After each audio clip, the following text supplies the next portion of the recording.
अब देख तू, अब तू गया बेटा, अब तू गया. नमस्कार मित्रांनो, आज आपण सकाळी सकाळी गेलो होतो शेतामध्ये, कारण थोडेसे कांदे लावायचे राहिले होते. मग आपण गेलो डायरेक्ट वाल चालू करायला. वाल चालू केला आणि असं वावरामध्ये पाणी लावलं आणि डायरेक्ट केली कांदे लावायला सुरुवात. घेतलं रोप आणि दिले पटापटा लावून. शाबाश बेटा. और फिर देखो झटपट पटापट लक्ष्मी जी घर के अंदर प्रसन्न होके अंदर आएंगी. झटपट पटापट झटपट पटापट. झाले ना मग कांदे लावून. त्यानंतर मी डायरेक्ट निघाले घरी आणि जाता जाता बघा ना माझे किती मित्र मागे लागले. तुम्हाला पण या मित्रांचं नाव माहित असेल तर कमेंट करून नक्की सांगा. घरी आल्यावर माझा छोटा भाऊ आलेला होता. मग त्याच्यासोबत थोडीशी मस्ती केली आणि तो बघा काय म्हणतोय. नमस्कार मित्रांनो, आवर ना तू.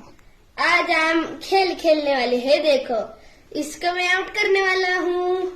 त्यानंतर मी त्याला घेऊन गेले शेतामध्ये आणि तो मम्मी त्यांना असं म्हणत होता का मला जायचं नाही, पप्पांना सांगा. कारण आहे ना त्याला जाऊशी नव्हतं वाटत, तर त्याला इथे राहायचं होतं एक दिवस. पण त्याला नेमकी उद्या शाळा होती. मग काय मम्मी त्यांच्याकडे वशिला लावत होता, पण त्याचं काही काम झालं नाही. पण खरंच गावाकडची ओढ ही एक वेगळीच असते, कारण जे गाव सोडून बाहेर गेलेले ना त्यांनाच गावाकडचं महत्व माहिती. आता मी करते जेवण. भेटूया नेक्स्ट ब्लॉग मध्ये. तोपर्यंत बाय बाय.